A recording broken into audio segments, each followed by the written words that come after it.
Hello, everybody. This is Ruben from rock magazine Spark. We are right now in the heart of Hollywood, California, and I'm here with Chris Declercq from Bruce Dickinson Mandrake project, and we are here today to talk about the album, about the tour, and everything heavy metal.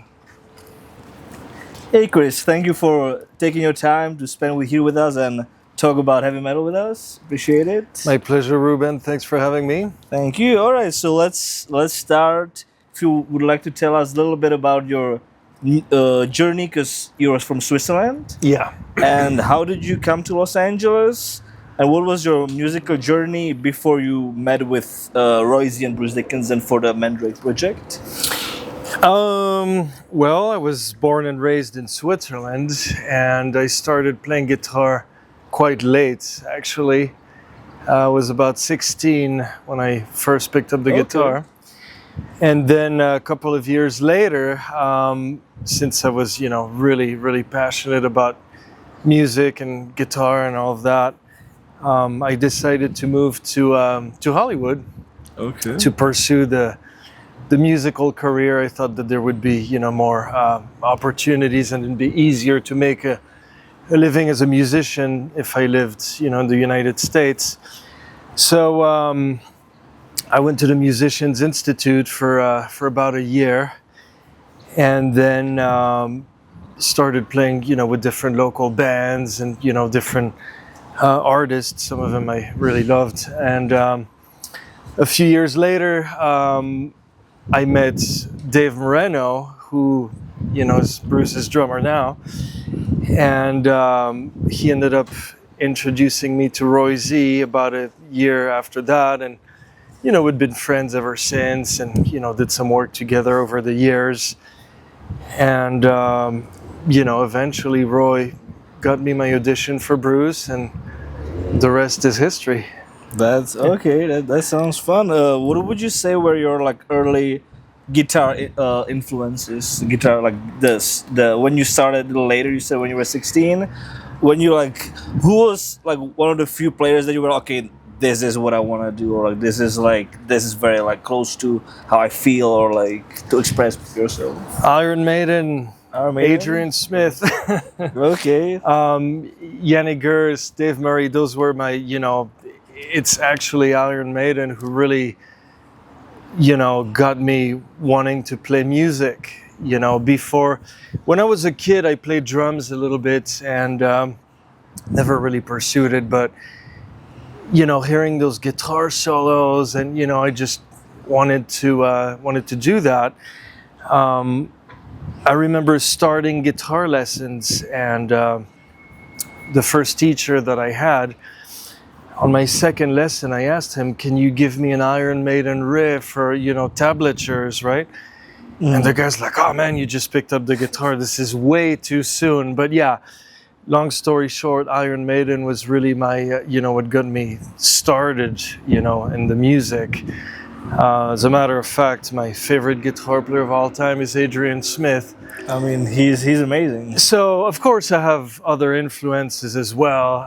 Gary Moore is a guitar player I love. Yngwie Malmsteen, Roy Z, always loved, his playing and his work. Great work. Those Bruce albums and his own band. There's really a lot of artists I loved. I loved the technical guitar as well. Guitar players like Michelangelo Badio or Rusty Cooley. I love that kind of stuff too. So the classical influence, the classic guys, yeah, absolutely. Metallica, I love Metallica. James Hetfield, great rhythm player. What about Judas Priest? Do you prefer KK Downing style or Glenn Tipton? What is closer to your heart? I like both. It's hard to how pick. They complement each other. Exactly. Yeah. That's the good thing about those bands. It's a lot of those guys often are like the pieces of a puzzle. They different together styles, they all cover the different aspects. That's right. Actually, that's how I feel about some singers too. For example, like Van Halen. of course, David Lee Roth is not the greatest singer. If you hear the vocals only on YouTube, it could be tough. But it's just within the music, like it could have been nobody better than him for that. The same with Ozzy. Yeah. It just worked together very well. in my Yeah, opinion. The yeah. same with the guitar players too. So, yeah, absolutely, absolutely. Okay, so you already mentioned that you met Royce through Dave Moreno, and then later Royce thought of you for while you were getting involved in the Mandrake project. First thing I know that before you were involved in like the tour band, you play actually on the record on the Mandrake project. You played a solo, "The Rain on the Grave." Yeah, that's right. And can you tell us a little bit how that how that came about? Because Royce was playing most of the guitars on the album, if I'm Yes, correct. yeah, absolutely. And how did the idea of having like a guest guitar player came about? Well, Roy basically called me and asked me to play a bunch of stuff on the spot, and I guess he probably wanted something a little bit different. Because we all think differently. We all have, and basically I recorded a bunch of stuff, and some of it ended up on the album. So you recorded solos or like guitar pieces for multiple tracks? No, The just album? Rain on the Graves. Okay. Only Rain on the Graves. And did Roy give you the rhythm or like the whole song and told you whatever you feel like playing, just play a few things and we're gonna like pick? Or did he give you any direction like on the solo what he's thinking of, or played you kind of like his idea for you to like personalize it yourself? Or No, I just tried different things. I mean, there was how can I section. say that a whole, and I basically tried a bunch of stuff, and then we ended up choosing together what worked best, and And when it was being recorded, was it just you and Royce in the studio, or it was Yes. other musicians or Bruce? No, it was just me and Roy at his studio. Okay, so Yeah. the entire album was recorded at Royce Studios, or most of it. The album was recorded at different places. I know it was recorded at Dave Marino's studio. A lot of it was recorded there. Some of it was recorded in San Diego. I forgot the name of the studio Okay. where they did the drums. Some of it was, of course, done at Roy's. There was different sessions. And what was the guitar that you used for the final solo, or for the actual solo on the album? Do you remember? The guitar, yes, I sure do. I actually used Jackson, Adrian Smith, the one that you Sandimas. used on stage. That was the one No, that it's you a used? different one. It's almost the same. I have two of those. Okay. So one of them has the rosewood fretboard. The other one has the maple. So I used the one with the rosewood on the album, and on the tour I used the other Use one. the other one. Oh, nice. They're great guitars. Very, very, very nice. It looks great too. I'm sure it plays well. I haven't played, absolutely. but I'm sure it Absolutely. plays well too. All right. And Adrian had never seen a left-handed one of those. And I'll tell you Okay, yeah, a quick story. On the tour, we get to work with wonderful people. A lot of them work for Iron Maiden. For example, the sound man, Pooch, Iron Maiden sound man. So we get to have the best sound. And the gentleman who does the lights, also does that for Iron Maiden. And guitar techs, for example, Colin Price, Dave Murray's guitar tech. But when he saw my guitar, he took a picture of the headstock. That's what he said. He took a picture of the headstock, and he sent it to Adrian. Oh, and that's- Adrian responded, that's weird because I'm left-handed, so it's backward. What's going on? So then he sent the picture of the whole guitar, and he'd never, seen it in lefty. But, when Adrian came to see us in London, he said, guitar looks great and sounds great Sounds too. great yeah. Okay. Was it the first time that you met Adrian Smith in London before or after the show? No, I'd met him a couple of times before, so Okay. it was great to see him again. I'm glad he came sure. to the gig. That's pretty cool. It's pretty Yeah. cool that, that all the members like support each other doing the side project. Yeah. Pretty nice. Steve Harris was there too. That was nice. Yeah, that's nice. I saw Steve Harris the day before the Maiden played Forum. I saw him at Whiskey Go Go playing with British Lion. And it was super nice. He like talked to the fans after the show. It was very nice. Nice. Yeah, I was there too. I saw Oh, that nice. show Oh, I too. think I remember seeing you Yeah. there. Yeah, nice. All right, so moving on. So you recorded the solo for Rain on the Graves. Yeah. Uh, how was the auditioning process for the Mandrake live when it was decided that Bruce is looking for? Was he looking originally for one guitar player, or he had the idea of going like two? Originally, I believe he just wanted one, so it was going to be Roy. And Mysteria, the keyboard player, was going to, Use the guitar. use the guitar, and they were just going to do that. And as time went on, I guess Bruce wanted a second guitar player.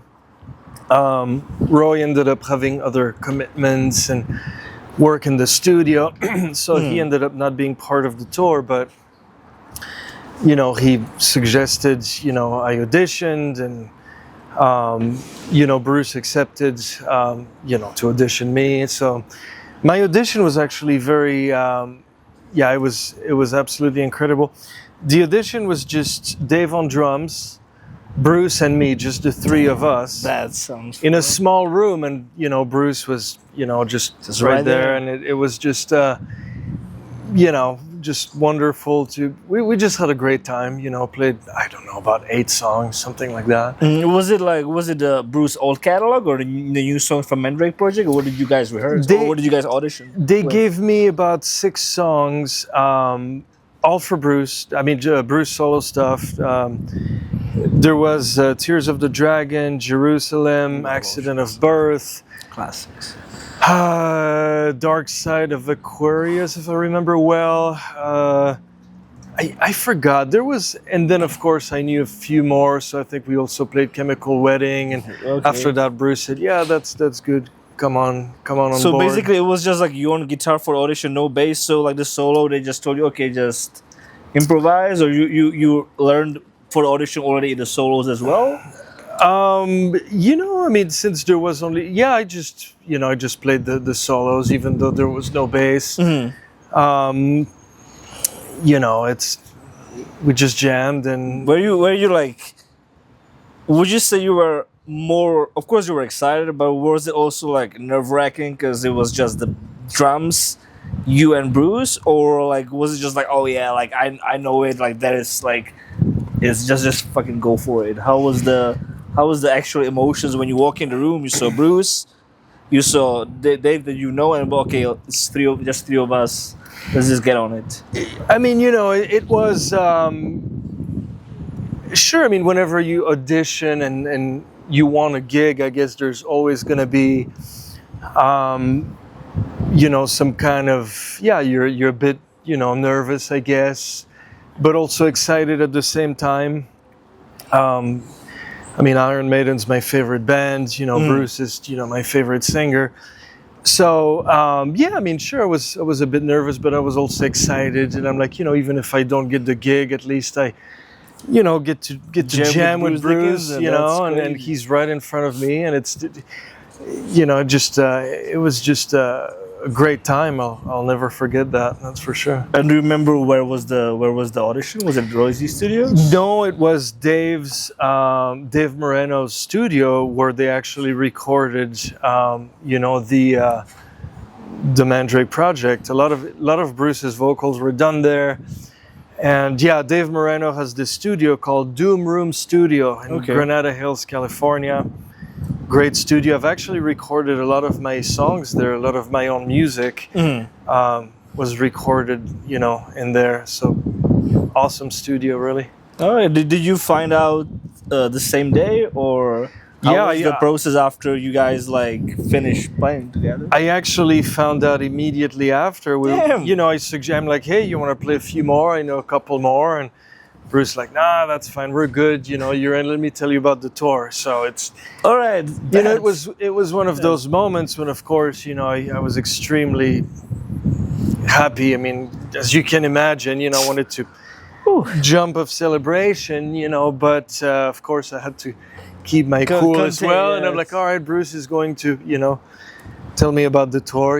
It's time to listen. And as soon as you were out, you probably did some scissor kick or some Van Halen kind of jumps. I'll tell you one more little funny story. When so I got done with the jamming, with the audition, Bruce tells me I'm in, and then we talked for a while. I mean, at least an hour, maybe more. And at the end, Bruce told me, well, I'm going to get back. And he said, do you need a ride back? And that's just when I froze for a second, and I'm like, wait a minute, my favorite singer is offering me a ride back.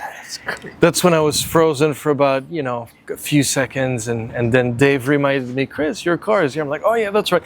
Thank you, Bruce. Yeah, I appreciate it. But it was just, musical dream come true. That's amazing. Okay, that's a great story. Thank you for sharing with us. Of course. And I would love to know when you guys started rehearsing for the tour as the entire band, when the whole thing was done.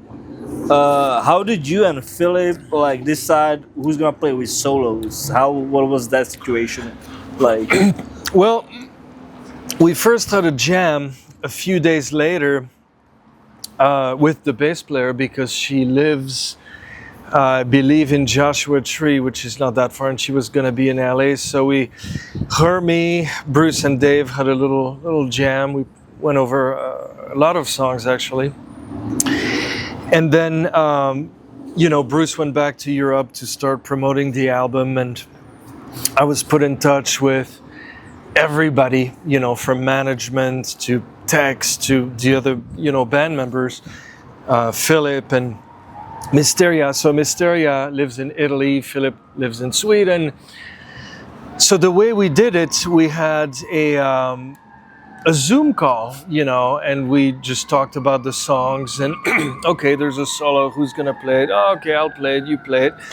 And we decided, okay, this harmony, you'll play the low one, I'll play the high one, whatever. So we had a couple hour talk where we decided, who was gonna play what. And it went, very smooth and pretty quickly as well, since, we knew exactly what we were talking about. And then for the rehearsals, we showed up, everybody was prepared. We just played our stuff and, played the songs together for about, I forgot, about 10 days, okay. A little under 2 weeks. Run through the set about once and then call it a day. Was Bruce with you guys for most of the rehearsal time? Yeah, he was pretty much there for all of them. Although the rehearsals were not necessarily long. Mm-hmm. I mean, we did not rehearse 8 hours a day or anything. So you guys all knew your part pretty well. Yeah, I almost wish, I like to be a bit more prepared in a way, I almost wish we actually got to play together a little more. But although sometimes if you're too rehearsed, you will sound great, but it can also sound a little stale.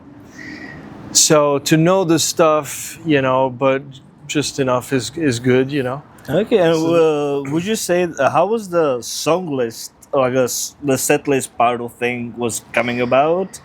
Was it mostly just Bruce, or he was hey guys, if you have any suggestion, what we would like to play? Well, we ran into a little bit of a problem, and I say that with humor here.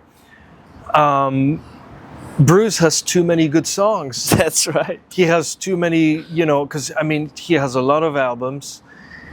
Tattooed Millionaire, Balls to Picasso, Skunkworks, Accident of Birth, Chemical Wedding, Tyranny of Souls, bunch of Mandrake. great songs, all of them. So, we only have so much time. We cannot do a 5-hour concert.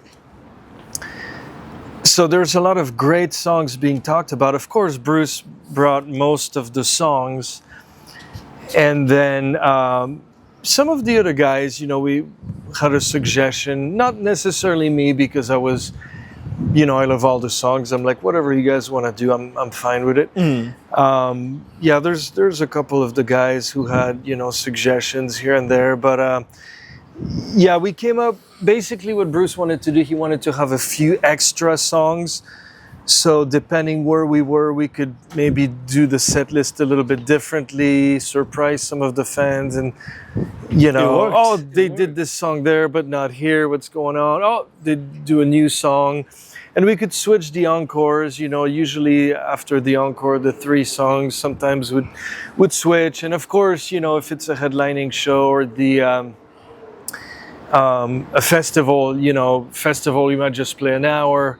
Headlining show, will be almost 2 hours. So, the set list changes. You know, it depends on the performance. But some great songs were left behind, but sometimes that was also on purpose because next tour we'll play them. You know, it's Yeah, I gotta say, when you guys played Jerusalem, because obviously I was at those first two whiskey shows.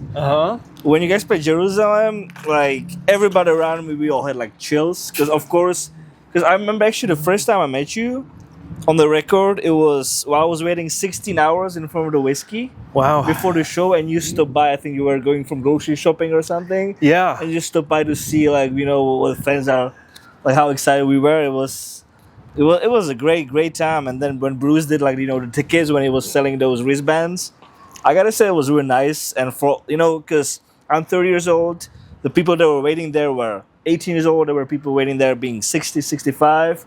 Everybody was like, damn, that's such a nice thing to do, you know. Like, he didn't have to do it, but like a nice thing for all those fans that were waiting all night.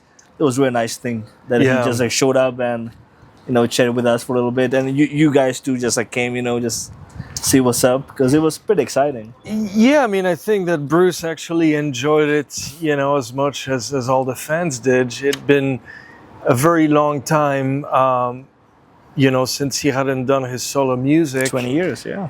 And I'm sure that he, with all the albums he has, I'm sure he's wanted to take it on the road. But of course, with Iron Maiden, you know, it's a busy schedule. There's obligations, I'm sure. And sometimes it's, you know, with the schedule, it's not easy to do it all. So now that he actually had the opportunity to do it, he was really, really enjoying it. And it's basically also like a tour for Tyranny of Soul, because it never been toured, the album. Yeah. So basically you guys did two birds in one stone. Yeah, I recall seeing an interview from years and years and years ago, right after Bruce did Tyranny of Souls. And if I recall, he mentioned that, oh, I'm really excited to hopefully take these songs on the road, Tyranny of Souls. And he never got the chance because of the Maiden schedule. And, you know, it's stuff, yeah. I guess, you know. Abduction is a great second song live. Yeah. Like, that's, I had to say, because nobody knew the set list before, and when you guys started with Accident of Birth and then straight to Abduction, whoa, it was crazy. In a small club, it was pretty wild. Yeah. I got a bunch of elbows from excitement from the other people. It was good, a good time. So do you guys, before you actually go on stage, do you guys as a band or individual, do you have any like a warm-up ritual, or like, and you just like play some scales, or Bruce sings a little bit just to warm it up, or you guys just preserve all the energy or everything, like just go? Because I've heard from musicians either way, they like either way. So what is it for you guys, for Mandrake Project Band? We each had our own, you know, our own thing. The drummer Dave definitely warmed up for a little bit. We'd get the sticks and bang on a sofa, or just, you know, just to get the hands moving. I was kind of doing the same, not really scales, not really songs, just to kind of, you know, get the fingers moving, I guess. The picking hand, especially for me. Mm-hmm. And the other guys had the same as well. And Bruce did not spend very, very long warming up, you know, but just, you know, just hit a couple of high notes and, you know. Okay, it's still there. Go Okay, rock let's out. go. Let's go. Okay. Oh, yeah, it's there. So let's go back to the headlining show you guys play actually in my country and the Czech Republic last year. Because just for the record, I saw you guys for the first 3 shows ever. It was the 2 whiskey shows and the Santa Ana. Uh-huh. It was great. And then I saw you guys a few months later when I went to Czech for the Masters of Rock Festival. Yeah. When you guys and Priest headlined the whole festival. And there is we already talked about it off the camera, but I recall a funny story about the shit truck. Like basically like when Bruce stopped the show because there was a dump truck yeah, right. passing by. So, and I'm curious if you guys ever talked about it after the show, because we thought that it was kind of in between, that Bruce thought it was funny, but he was a little bit also like annoyed, like why is it happening right now, middle of the show? I'm sure you guys found it funny, but did you guys have a chance to talk about it with the band members or with Bruce? Hold on. Because I'm sure it doesn't happen on tour every show. No, you know, strangely enough, before I get into that, we've seen a lot of different things at a lot of different concerts. Okay, this concert, okay, this guy passes out right in front of me. A couple of concerts, somebody, in two different occasions, somebody proposed to their lady in Brazil during Tears of the Dragon. That's wild. At a venue, somebody sprayed pepper spray. Oh, and, I saw it on there YouTube. was, That so was crazy. we had a few things, but yeah, the dump truck, that definitely was one I had not seen before. I don't think Bruce had seen that before either, although I don't know, he's seen everything. Maybe he has. I don't really recall talking about it much afterwards. We just went on, and then the show was absolutely fantastic. Thank you. It was, I did not know what to expect because I wasn't familiar with the festival. I actually was a little bit disappointed, and again, take me with some humor here, disappointed in the fact that we did not stay in the Czech Republic, we stayed in Austria. Okay. So we drove from Austria to the Czech Republic, hung out there for a few hours, played the gig, and then drove back to Austria pretty much immediately. Okay. Which, I love Austria, so it was cool, but I wished we had stayed in the Czech Republic, because driving through the little towns and stopping by in the countryside, and, it seemed like, oh man, I would have, loved to spend a little bit more time there. So I was a little bit disappointed on not being able to spend a little bit more time in the Czech Republic. As far as the, because I really love the nature and seeing, And it's like a everything there. small town away from like the big cities. Yeah, it seemed like a really, really nice place. The festival, when we got there, there was a lot of these heavy bands, and I wondered, I'm like, is this, how are they going to react with Bruce's music? I just didn't know, I thought, well, if they're hardcore, monster, super heavy metal, Black metal guy. Exactly, I thought, well, I don't know, maybe Bruce's stuff will not be their thing, but I actually was really wrong. They were really into it. And I just recently rediscovered this video, and you could see everybody singing along in Tears of the Dragon. They knew every word. Really cool. But yeah, the show was a huge gig, and it was really, really fantastic time. It was a great, and I gotta say, even though I love, like, as much as I loved the first show when I saw you guys, because it was, fresh, the set is everything, I gotta say, I saw, like, a few months later, I could feel that you guys were really, like, even though the first shows were great, but I saw that you guys were, like, music, like, really locked in.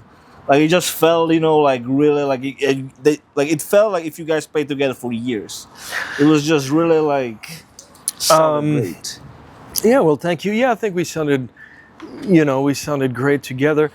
I think, when you start the first couple of shows, the first one you saw, the Whiskey A Go-Go, Bruce hadn't played in a very long time. I think everybody was a little nervous, it's something new. And, I already knew that the press was going to pay close attention, and yeah, there was a lot of pressure, for the first couple of gigs, and I think we might have been a bit nervous, and it's a brand new thing. But yeah, of course, after just a few shows, the chemistry really started to kick in, and the shows get bigger and bigger, and it's just, you just get on a roll, and then you're just super excited.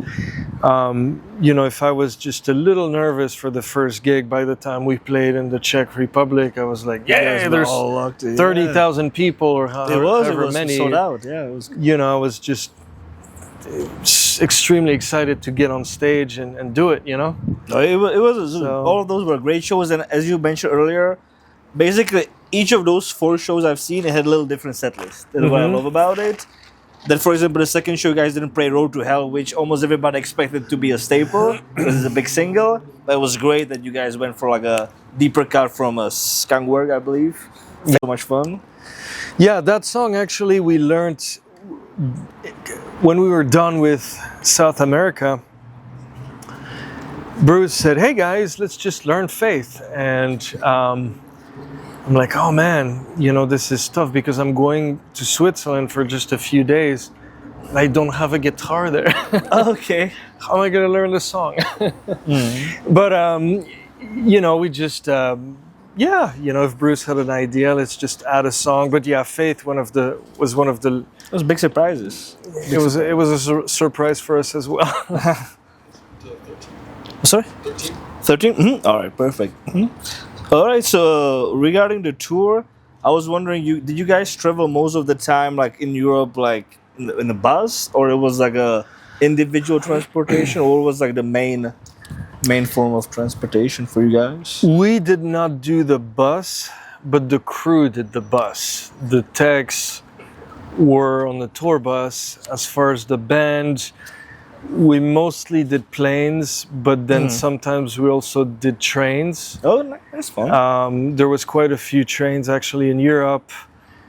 We even traveled by boats. Oh, sweet. Okay. I think it was from Poland to Sweden. But yeah, we did. There was no bus really, but mostly just. And was Bruce with you guys, or he was doing his own transportation, or kind of Most of the time he was with us. There was a couple times when he went back home to Paris on the train, and then we just stayed, But most of the time we were all together. Oh, that's fun. That's nice. Yeah. All right.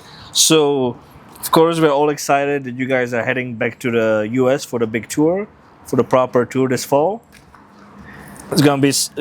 I'm super excited, and I'm also very excited because Bruce mentioned in the announcement that you guys are gonna play Shadow of the Gods. Yeah. That's super exciting because I'm sure you know, but that song supposedly was written for the Bruce Dickinson and Rob Halford Jeff Tate project. Yeah. In the early 2000s. So, have you started learning the song yet, or not yet? Not yet. But I'm gonna start it very soon. And I'm sure we're gonna see a bunch of other surprises in the set list. There will be other surprises, I'm sure. We'll see what Bruce wants to do, and Okay. Would you say that you think it's gonna be the surprise is more focused on the Mandrake project songs that haven't been played, or is gonna be throughout the entire like solo discography? I have no idea.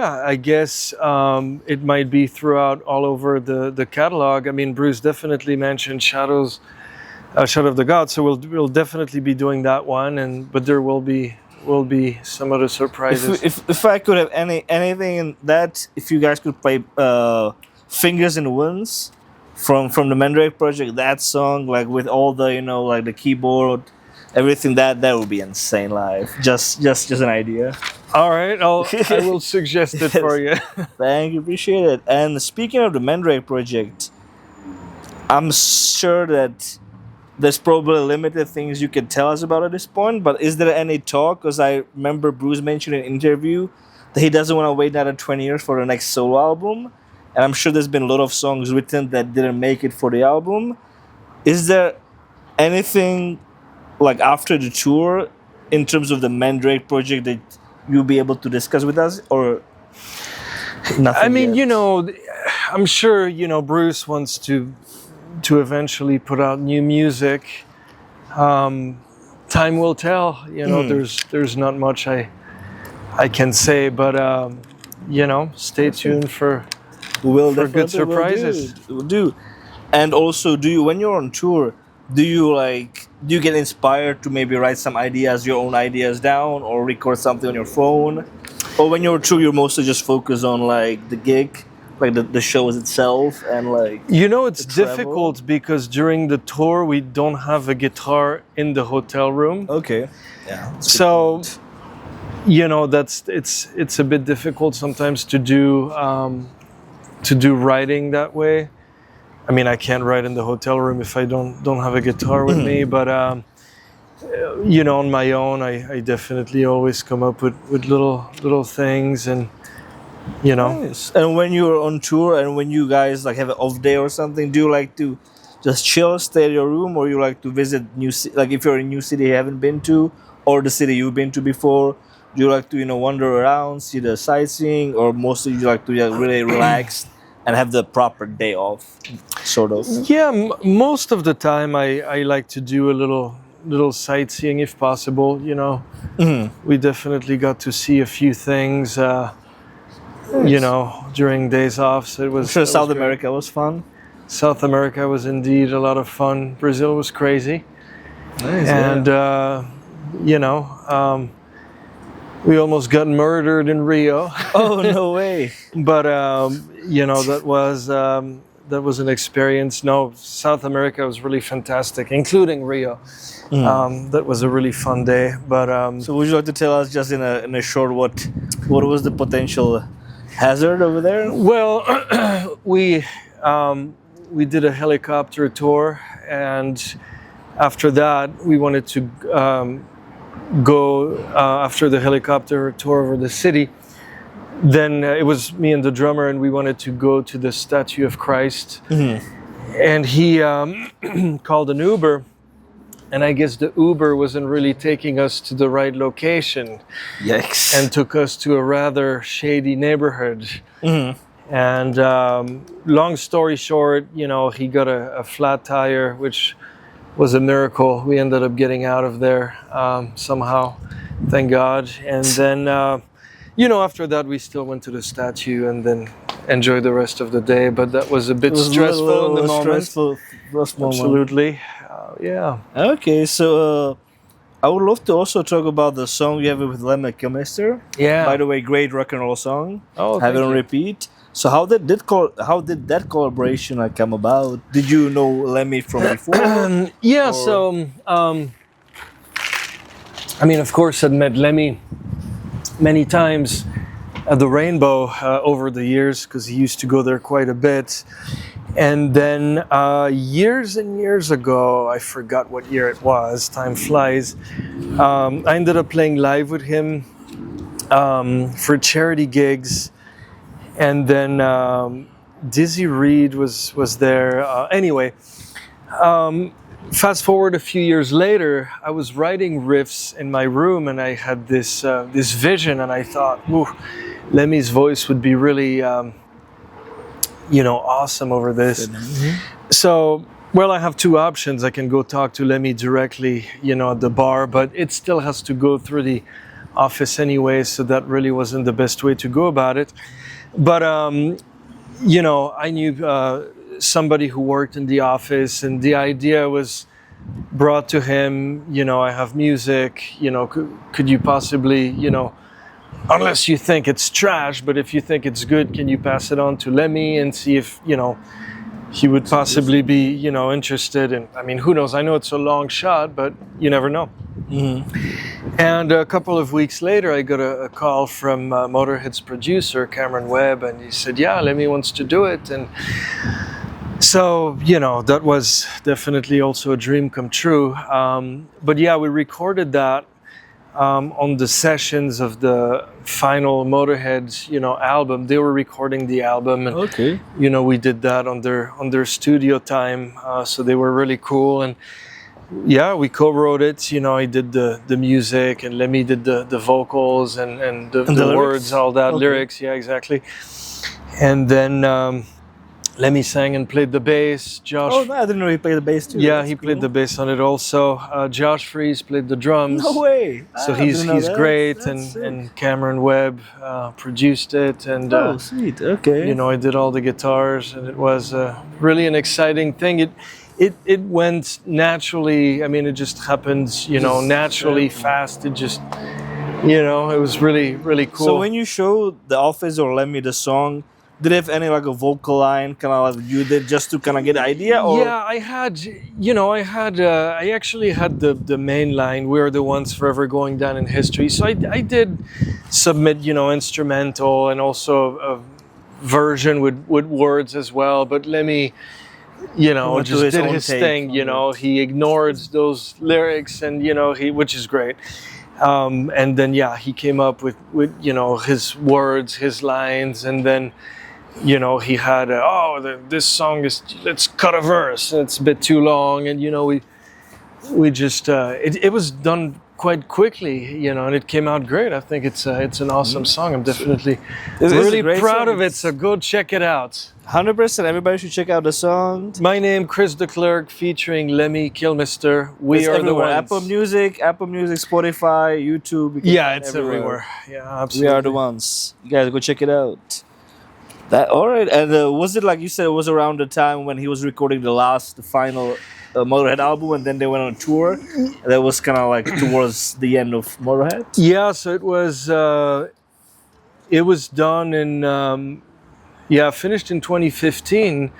So basically, right before he passed, it is the final solo song.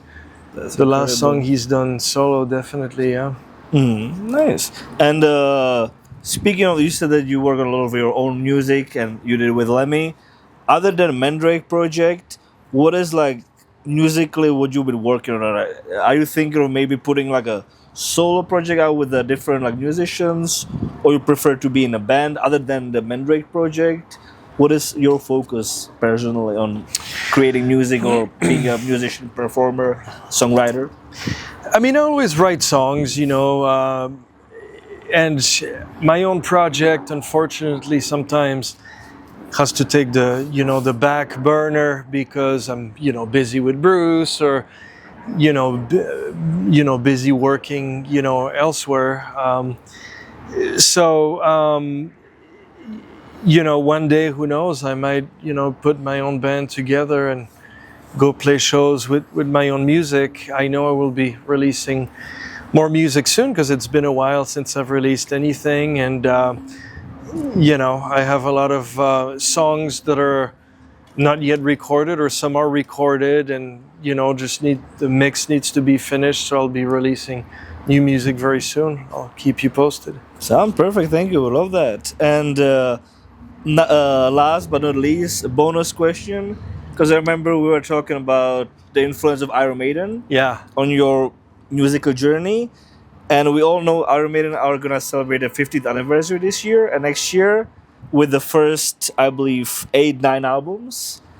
That from Iron Maiden all the way to Fear of the Dark. Uh-huh. And I would love to know, within 5 seconds, what would you say is your favorite album and why?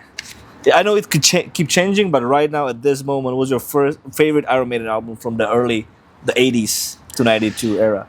Oof. That's a really tough question because I actually love them all, like all, different pieces of a puzzle. They all go well together. Let's say if you were right now to put one Iron Maiden album in a car on the way home, which one would you pick? And you have 30 minutes or 40 minutes to listen to the whole thing. Brave New World. Brave New World, okay. No, it's not from the 80s. That one actually might be my favorite. Let's see. That's a really, really difficult question. I would say either Fear of the Dark from that time period or from the 80s. I would say